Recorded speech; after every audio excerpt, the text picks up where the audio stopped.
Hello friends, welcome back to my channel. Today I will be setting up my June reading journal. Before jumping into the actual spreads for the books that I read, I will be coloring in and updating my annual reading challenges, starting with my bookshelfie. This month I'm using the Tombow color shade 177, and it's like a dark sagey green. It did make it a little bit hard to read the actual text when I wrote it with a black pen, but it's not the end of the world. I still know what books I read. I was actually in a little bit of a creative slump this month, and that's why this video is coming to you so late. It just took me forever to create some of the spreads of the books that I had been reading, and they're not really my favorite, but at this point I was like, I just want to get it out there. I don't really care if I create a perfect spread or not. I just want to move on from there. The next tracker that I fill in is my Goodreads goal, and the 5 books bring my total to 41 books this month. I keep the same color as the previous tracker just so that I can easily see how many books I read for each of the months.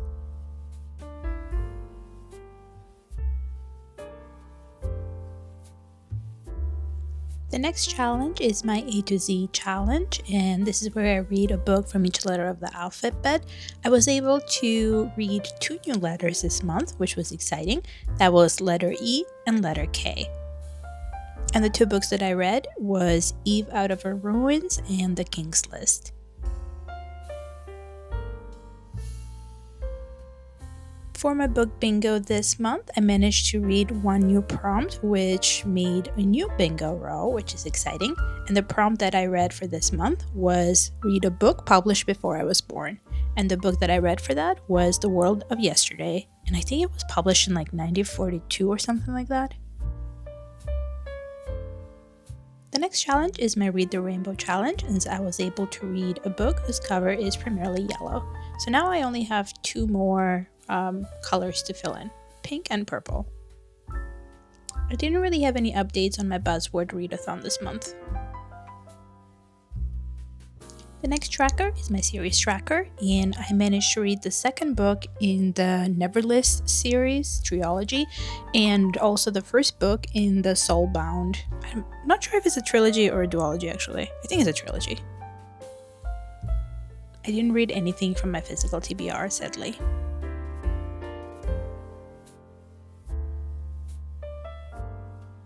I did have 2 5-star reads this month. Well, actually 1 5-star, which was The World of Yesterday, and 1 a little bit higher than 4.5 star, but I rounded it up and I counted it as a 5-star, and that is Yesteryear. 2 of the books on my list were ARCs, so I was able to fill it in. And the last tracker on my journal is my social media growth. It makes me so happy seeing this all filled out. Thank you so much to everybody for following me on these channels and supporting my love for journaling.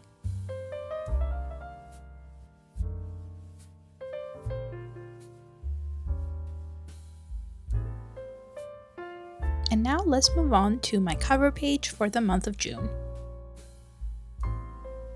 I kept this month's cover page really simple, but simple doesn't mean boring, I promise. I went with this soft little palette of pink and yellow, and honestly, the second I started laying it out, it just felt like summer. Like sunshine and lemonade and long lazy afternoons with the book in hand. It's giving warm, it's giving light, it's giving all the good June feelings. For the edges, I used a skinny washi from Simply Gilded to frame everything out. And it's just a little delicate border that ties the whole page together. And I used it to frame another washi tape. And it's this super pretty scallop edge plaid pink washi from Lila Journals. I love how the skinny washi has a little bit of a gilded hue to it, so it makes it sparkle. For the rest of the decorating, I brought in some pet tape from Paperminty Studio to fill in all the little details. I do feel like the top left corner of the page is a little too blank and it needed something, but I just didn't know what else to do to it, so I just left it as is. And then I used the alphabet pet tape from Peppermint Studio to spell out the month of June. Now getting this page done feels extra good because I have to be real with you, I've been in such a creative slump lately and I'm so behind on getting content out to you. Life just got busy, motivation got a little quiet, and my journal kept filling up faster than my videos could keep up with. So thank you for your patience with me. With June finally done, and since we're halfway through the year, I'm planning a mid-year check-in soon, flipping all the way back through the first 6 months of my reading journal. I think it'll be really fun to see it all laid out together. Also, just a quick heads up, I'll be moving into a brand new journal for the second half of the year. I do still have a few pages left in this one, but I don't think there's going to be enough to carry me through the rest of the year. So I'd rather just close this chapter out and start fresh. And I'm so excited to share those new spreads with you soon.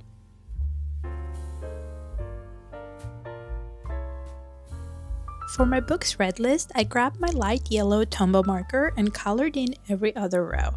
It's just a subtle stripping effect to keep the list easy to skim. And it ties in nicely with that pink and yellow palette that I mentioned earlier. Now, I didn't make the lines long enough the first time, so I went back to extend it, but because Tombows are water-based, going back over the line created this weird overlap shade where the two strokes met, and not gonna lie, I'm not totally in love with how that turned out. After I finished up the left-hand side, I moved on to the right-hand page, which is where all of my reading stats live. I split this page into 3 little sections, so let's go through them.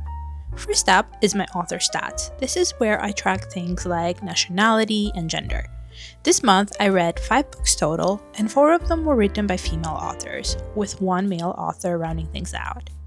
As for where my authors are from, 3 were from the US, 1 was from Austria, and 1 from Mauritius. And those last 2 actually counted towards my Read Around the World challenge, which always makes me happy to fill in. Next is my genre section, which is where I break things down even further. Fiction versus non-fiction, adult versus YA, LGBTQ+ representation, and the format I read each book in. This month was very fiction heavy, 2 literary fiction reads, 2 romantasy, and 1 memoir, which was my 1 non-fiction pick of the month. Everything I read was adult, no YA this time around, and unfortunately no LGBTQ+ representation this month either. Format-wise, I did 2 books in audio and 3 in ebook. And then the last little section contains my star rating column chart, which is always so satisfying to fill in. This month I had 2 5-star reads, 2 4-star reads, and 1 3-star read. Honestly, some of the reads were half stars, but I have a hard time putting them on the chart, so I either rounded down or up depending on whether it was like a 0.25 or a 0.5 or a 0.75, so you get the gist. Now, once I've got all my stats and pie charts filled in, I like to go back through and fill in any leftover empty space with a few extra stickers from the PET tape, just to make sure the whole page feels full and cohesive and no gaps left behind. This whole page was giving me soft cottagecore vibes, and so I decided to use the shades of yellow, pink, and light greens for the pie charts.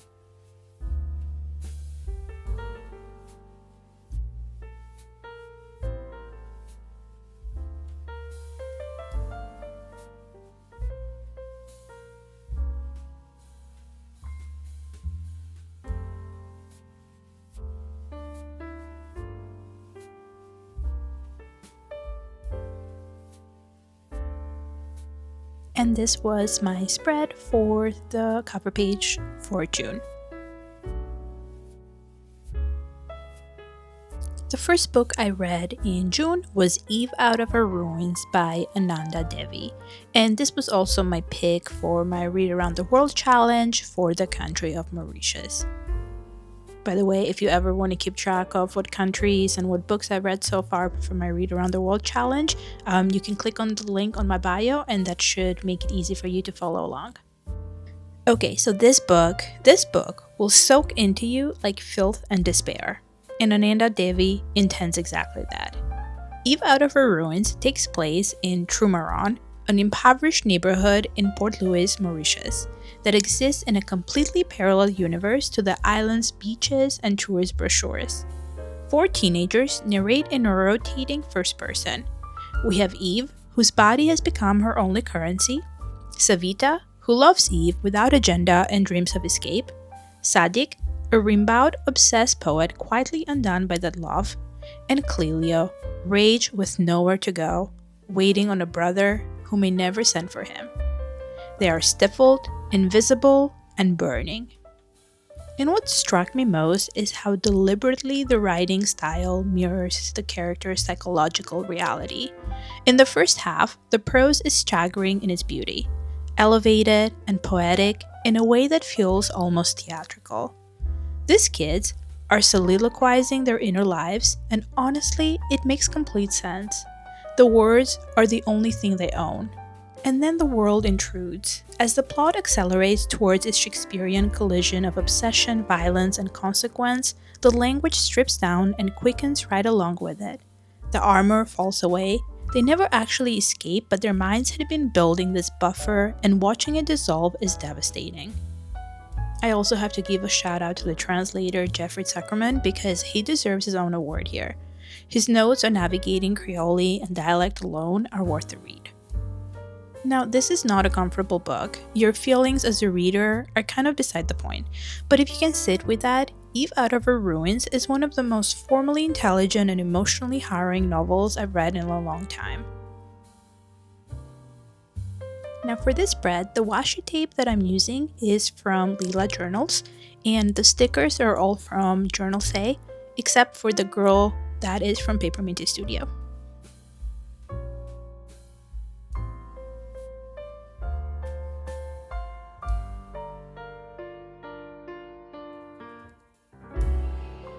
The second book I read in June is The King's List by Jade Presley, and thank you so much to the Nerd Fam and Red Tower Books for the arc.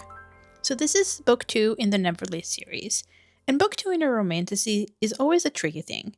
You're past the honeymoon phase of world building and character introductions, but not yet at the payoff. And this book sits squarely in that in-between space, and while it has real highlights, it also shows the strain of being a bridge book. The story picks up immediately after the Neverlist, which I really appreciated. And the brief recap at the beginning was such a thoughtful touch. I think like all books that are in a series needs to have that. Riley and the Legends of Chaos have barely caught their breath before the Kings drop another bombshell. The trials aren't over. Enter the King's List, a new set of tasks designed to determine whether the Legends are actually ready to rule Lumathis. The stakes are high from the jump, and the premise delivers some of what I loved about Book 1.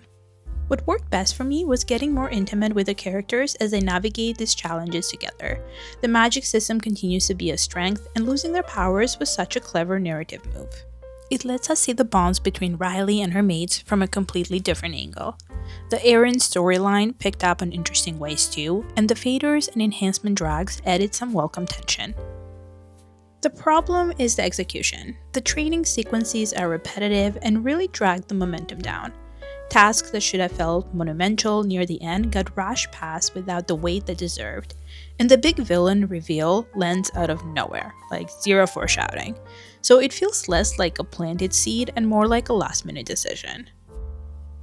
The cliffhanger hinges entirely on that reveal, which makes it thrilling once you get past the whiplash, but still. And I might say the book got a little bit cringy at times. If I took a drink every time someone referenced my mate or communicated through the bond, I would not have survived this book. Now I still gave this book 3.5 stars because I'm interested in how it's going to go and I'm excited for the third book.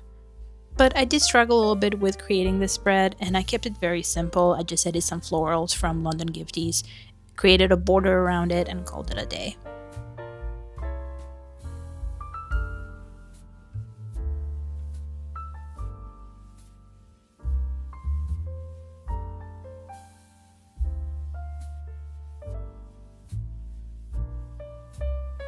The next book I read in June is Souls in Ruin by Jacqueline White, and thank you so much to Scarlet Press for the arc.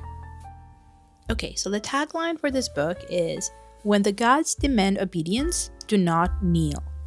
And Princess Morel spends most of this book kneeling, literally and metaphorically, to divine men who imprison her, abuse her, and manipulate her, while her inner monologue insists over and over that she's so strong.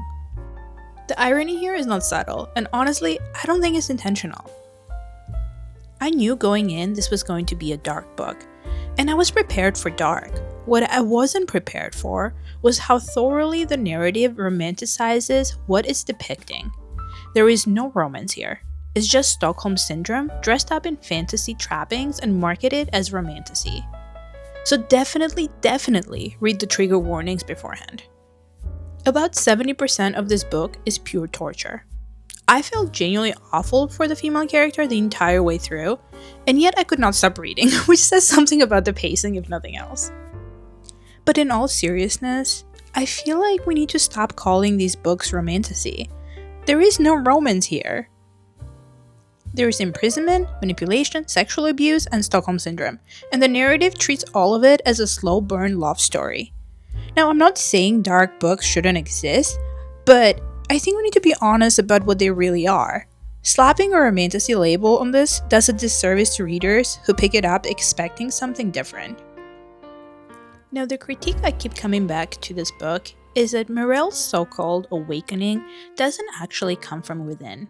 It arrives after she drinks the male main character's blood, which means her power is still on loan from a man. Just a supernatural one this time.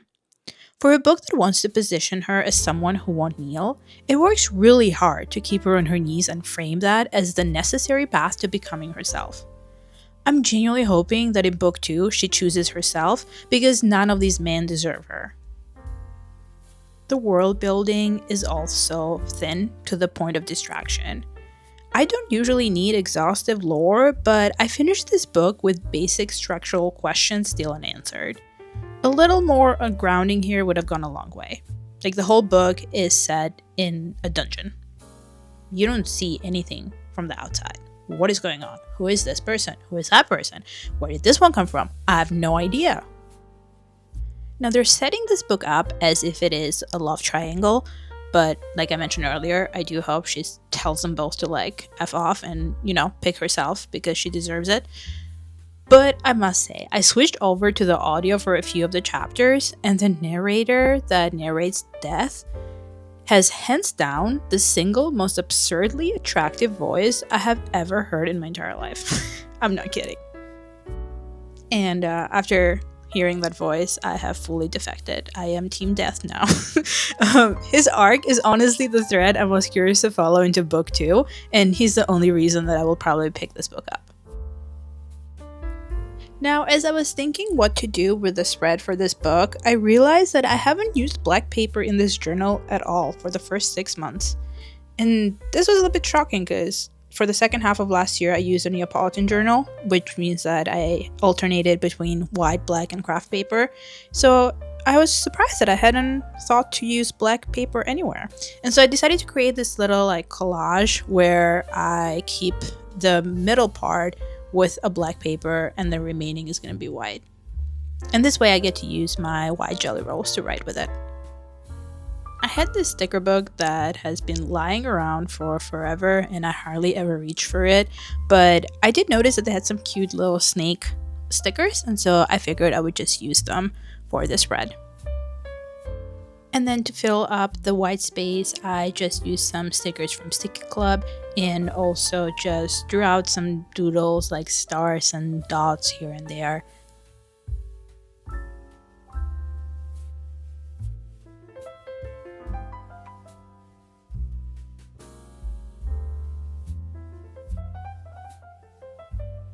The next book I read is Yesteryear by Carol Claire Burke. Okay, this book has been all over my social media, and it has caused quite the uproar, so naturally, I had to read it to see what all the fuss was about. I went into this book expecting a time travel fantasy with a feminist twist, but what I got was something far more unsettling.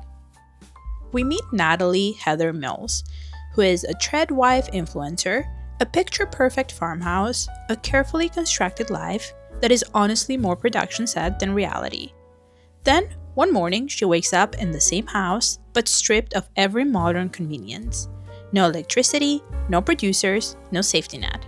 Just 1855, dirt floors, firewood, and a rougher version of her husband who actually knows how to farm. At first, the novel reads like a fish out of water premise with sharp social commentary layered in. And then the second half arrives and completely reframes everything you thought you understood. I will not spoil the twist for you, but there was a moment where I literally stopped reading and just stared at the page. The parallels to the real-life Ruby Franke and Jodi Hildebrand case are haunting, and I strongly recommend reading up on that case after you finish this book.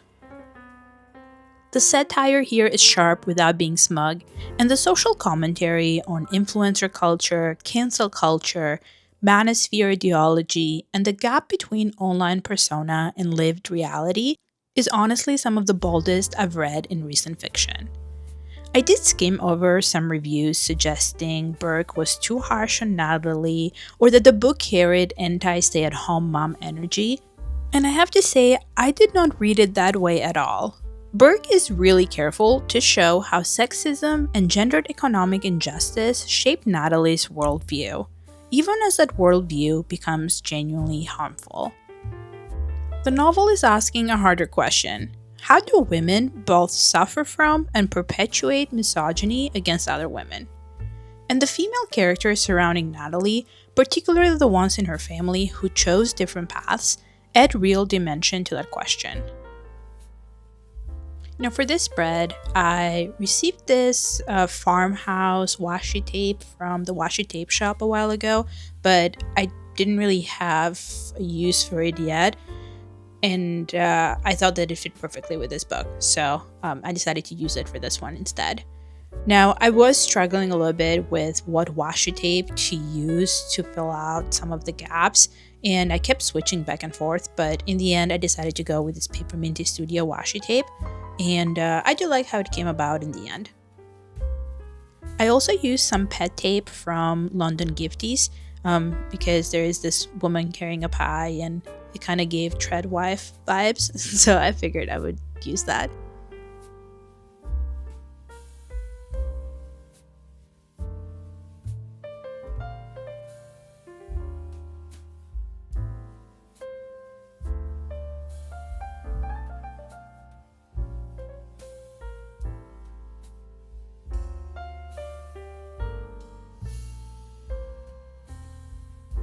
The last book I read in June is The World of Yesterday by Stefan Zweig, and this was also my pick for Read Around the World for Austria.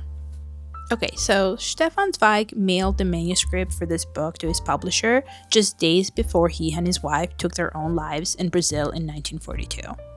And knowing that context before you read a single page changes everything. This is a memoir written by a man who had already decided it was the last thing he would ever write, and it reads that way. What makes this book so unusual is that it isn't really about Zweig. He barely appears in it as an emotional subject. Instead, he turns his gaze outward, toward Vienna, in the last gilded years of the Austro-Hungarian Empire, toward the web of friendships he built with Rilke, Rodin, Verhaeren, Romain Rolland, and Freud, and toward the slow, agonizing dismantling of the cosmopolitan Europe he believed in with his whole heart. He watched Rodin work in his studio. His early writings were published by Theodor Herz. He was at the center of an extraordinary cultural world, and he knew it. And then he watched it burn. The grief in these pages is enormous, but it never collapses into self-pity. Zweig describes the rise of censorship, of hatred, of nationalism, with the clarity of someone who saw it coming and could not stop it. The passages on Hitler's rise are chilling. He traces how complacency enabled catastrophe, how ordinary people trusted their governments past the point of reason, how the arts were among the first targets. And reading those sections in 2026, I kept having to put the book down. The pattern he describes, book bans, the scapegoating of minorities, the erosion of press freedom, the way economic anxiety gets redirected into hatred, felt less like history and more like a dispatch from the present. Zweig dreamed of Europe as an international cultural community, one where artists across borders would hold the line against intolerance together. That dream died with him. But what haunts me is that he would not have been surprised by where we are now. He'd already seen how quickly the thin crust of civilization can crack. I finished this book feeling turned inside out. It's a lament for a dead world and a warning about how worlds die. The fact that so much of it remains achingly relevant in the 21st century would not have surprised Zweig at all, and that might be the most devastating thing about it. For anyone who cares about the relationship between culture, freedom, and political violence, this is essential reading. The audiobook was amazing and really, really well done, so I highly recommend that.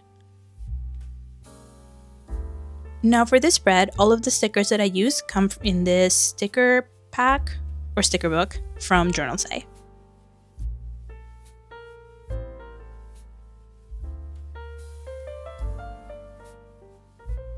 And that is my last spread for the month of June. Thank you so much for sticking with me through this slump and for still showing up for these videos. It means more than you know.